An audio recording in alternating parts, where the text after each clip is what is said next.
Kami mempersembahkan renungan Santapan Rohani, terjemahan dari renungan Our Daily Bread.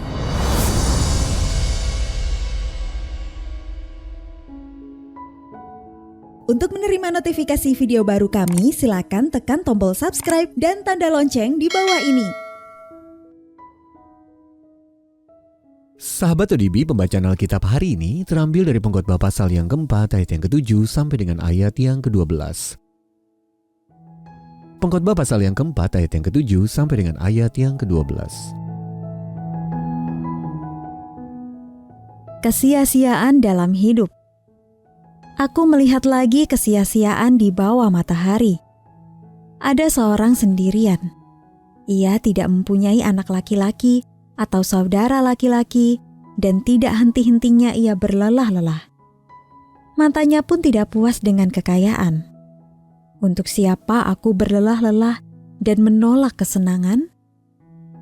Ini pun kesia-siaan dan hal yang menyusahkan. Berdua lebih baik daripada seorang diri, karena mereka menerima upah yang baik dalam jerih payah mereka.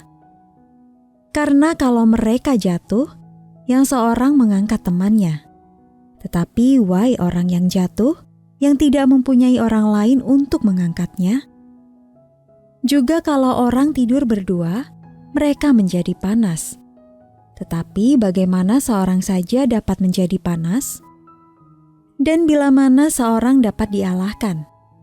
Dua orang akan dapat bertahan. Tali 3 lembar tak mudah diputuskan. Ayat mas renungan hari ini terambil dari Pengkhotbah pasal yang keempat ayat yang ke-12 dalam terjemahan bahasa Indonesia masa kini. 3 utas tali yang dijalin menjadi satu sulit diputuskan. Renungan hari ini berjudul Komunitas dalam Kristus, ditulis oleh Karen Pimpo. Aku tahu satu-satunya cara untuk menang adalah dengan melupakan rumah serta istri dan anak-anakku, kata Jordan. Namun aku sadar itu tidak dapat kulakukan. Mereka sudah terpatri dalam hati dan jiwaku. Sendirian di suatu daerah terpencil, Jordan berpartisipasi dalam sebuah reality show yang mengharuskan para peserta untuk bertahan hidup di alam terbuka dengan bekal dan fasilitas terbatas untuk waktu selama mungkin. Yang membuat Jordan menyerah bukanlah beruang, suhu ekstrim, luka atau rasa lapar, melainkan perasaan kesepian yang mencekik dan keinginan untuk kembali berkumpul bersama keluarganya. Kita mungkin memiliki segala keahlian yang dibutuhkan untuk bertahan di alam liar. Tetapi memisahkan diri dari komunitas sudah pasti membuat kita gagal.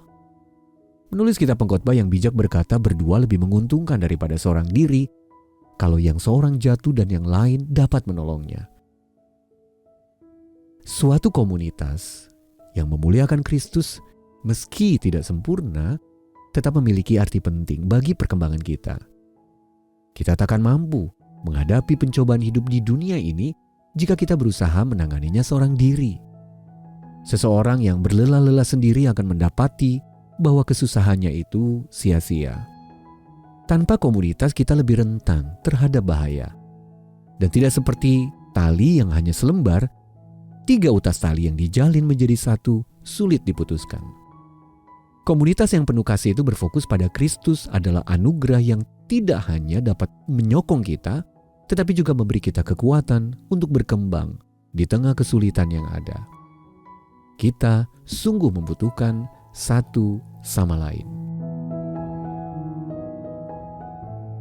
Sahabat ODB, bagaimana Anda dapat berkomitmen untuk mengambil waktu bersekutu dengan saudara seiman?